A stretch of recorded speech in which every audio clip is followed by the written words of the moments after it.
The amount of things that you can do in The Witcher 3 is quite amazing. Want to hang out at the inn and get wasted? Go right ahead.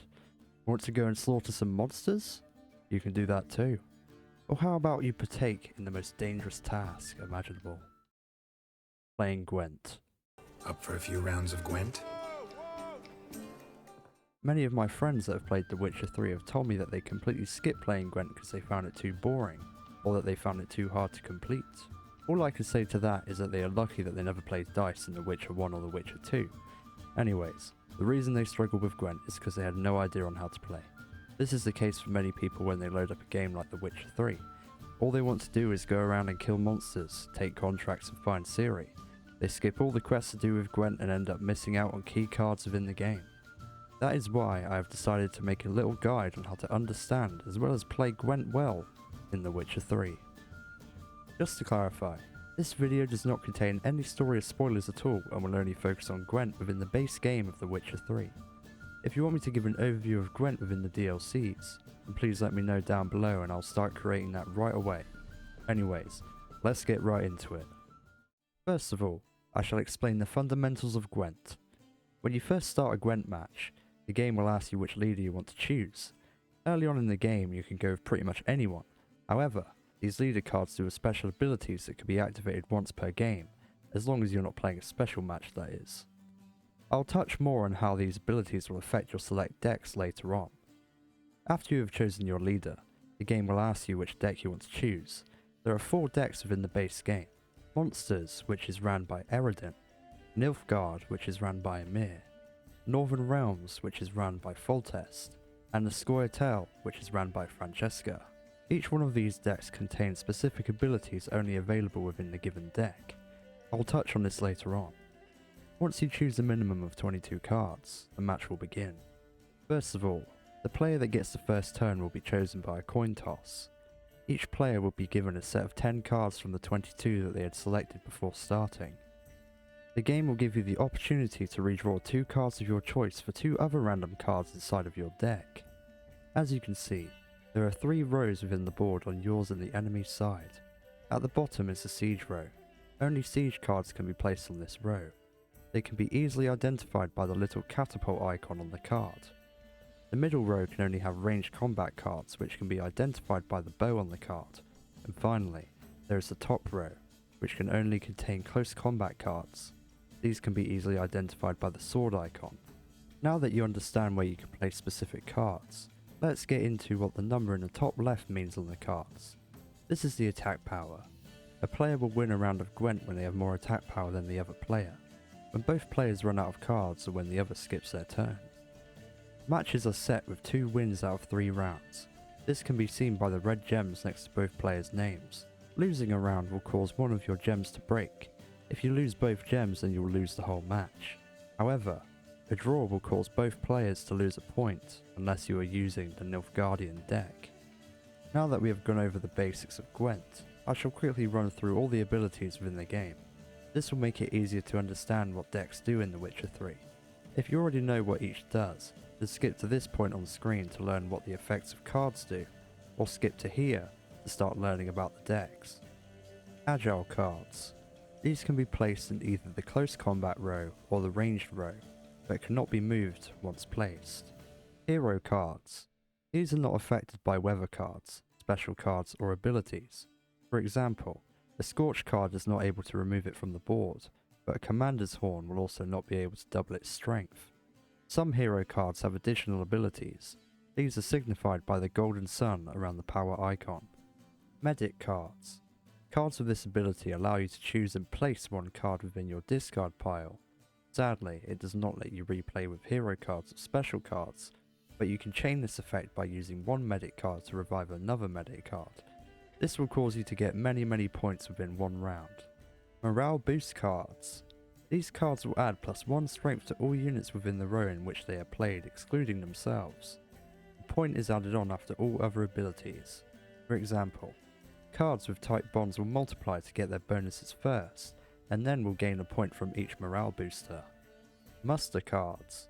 When these are played, automatically any cards with the same name in your deck will be played instantly. Spy cards. These cards are played upon your opponent's battlefield as well as count towards their total power, but placing one will allow you to draw 2 extra cards from your deck. Tight Bond cards. When these are placed next to a card with the same name, they will double that card in strength. If you have 3 of the same cards with tight bonds next to each other, then the already doubled power of the 2 cards will be doubled again. Those are all the abilities for Gwent within The Witcher 3's base game. However, there is another set of cards known as effect cards. I shall quickly go through what all of these do. Weather cards. These cards will reduce the strength of all cards on a given row on the battlefield, including your own. They can be used as part of any deck. Decoy cards. These cards will swap places with any regular card on your side of the battlefield, and will return the chosen card to your hand whilst discarding the decoy card immediately after use. Commander's Horn card. These cards will double the strength of all units on a given row unless they are hero cards. It cannot be used twice on the same row within the same round. Scorch cards. These cards will kill the strongest card or cards on the battlefield, with some affecting all players with some special conditions. Summon Avenger cards. When these cards are removed from the battlefield, they will summon a powerful card in its place at the start of the next round. Now that we understand the basics of the game, let's get into the specifics of what each deck can do. Let us start with the monsters. The monsters deck has a total of 38 cards in the game. All of the cards within are hero cards as well as containing unit cards. This deck's special ability is that it carries over 1 unit on the battlefield for the next round at random. The main idea of using this deck is to have as many cards on the battlefield as possible. This can be accomplished by placing a card with the muster ability. As talked about previously, you can use this to place loads of the same card into the battlefield at the same time to quickly push your power higher. Next, let's move on to the Nilfgaardian deck. This deck has a total of 38 cards in the game. It contains hero cards and unit cards. This deck's special ability is that if the round ends in a tie, the Nilfgaard will automatically get the point. However, this deck is quite difficult to build early on in the game as you have to obtain all cards for yourself rather than being given them from the get-go.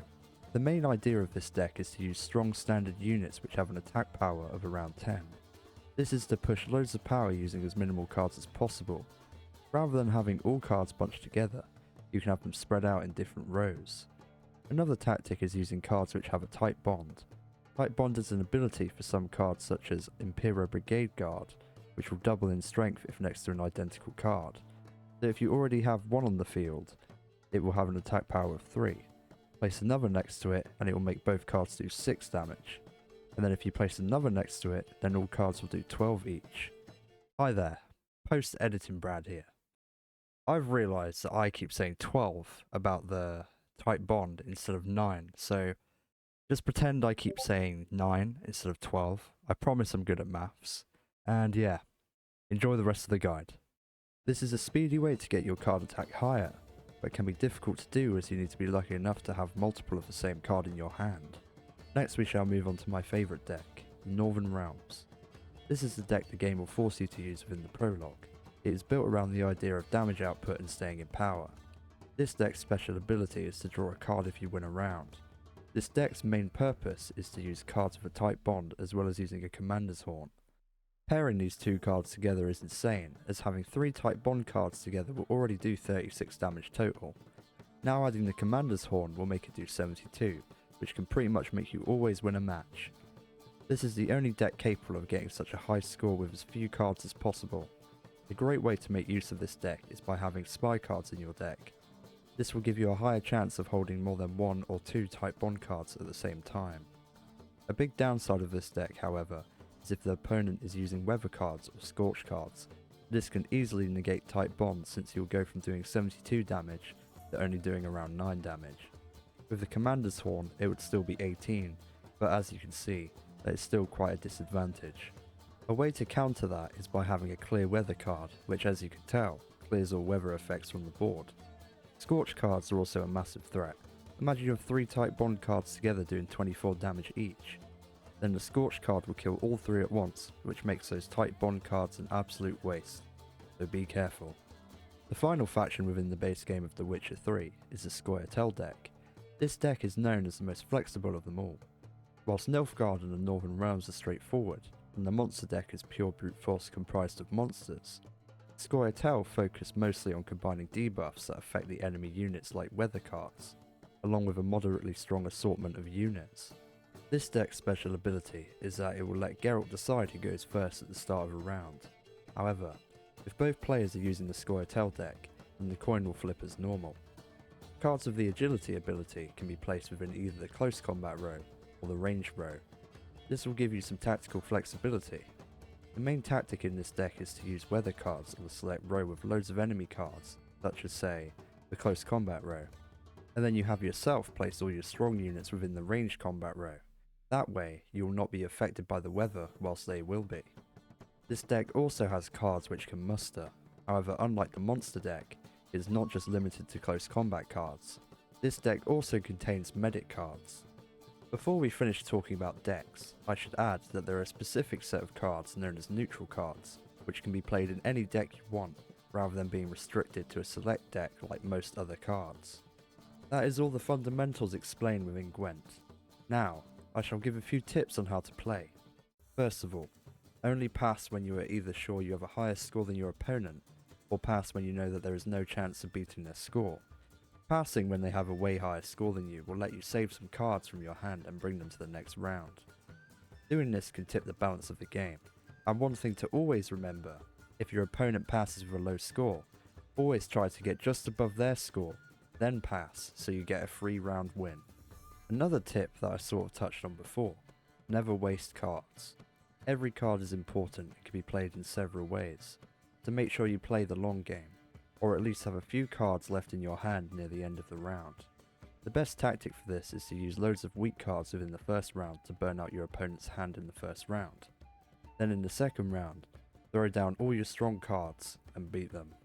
Another tip, if you have a turn that gives you a massive burst of points, then the opponent is most likely to skip since they are programmed to think that they cannot win the round. The final tip that I'd like to share for today is to collect as many Gwent cards as possible. You can do this by playing against random NPCs, completing quests, or even buying them from merchants. This will give you a big boost early on in the game and in the long run. It will also make it easier to find multiple of the same card to use for tight bond or muster.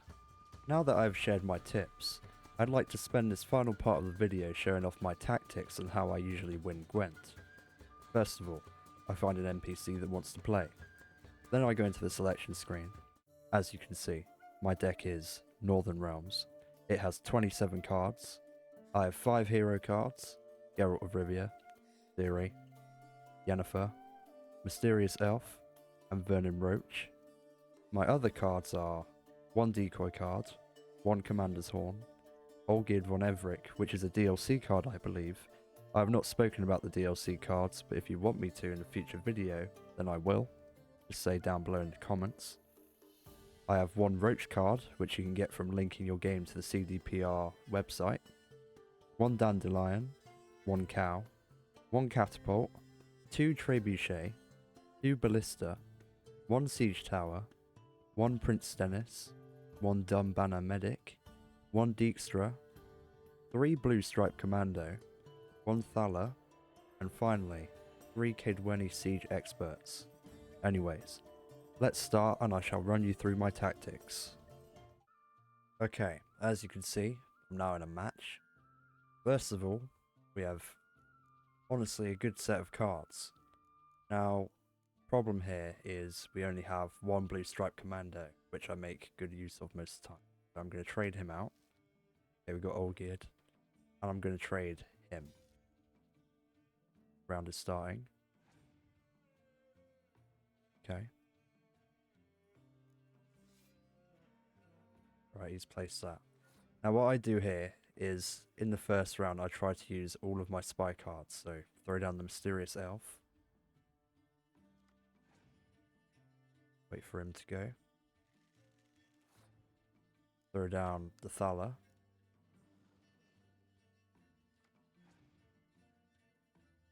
Look, see, now he's passed, because his score is higher than mine. All I have to do here, though, is I can just throw down, let's say, this. Put that down. 1 round 1. Easy. Now it's my turn. Now usually to start off these rounds, I try to put down a high hitting card, such as Geralt.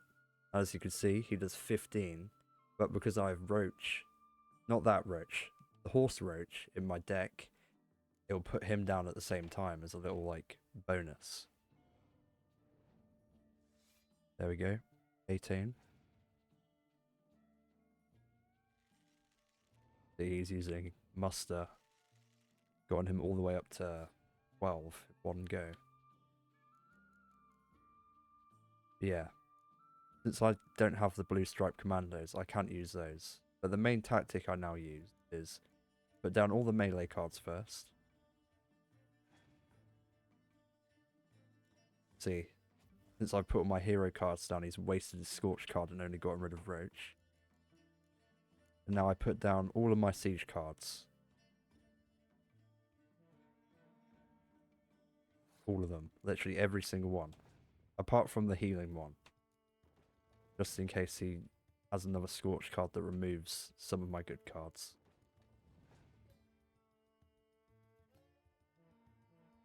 What is this guy doing? He should really have put the Commander's Horn in the middle row.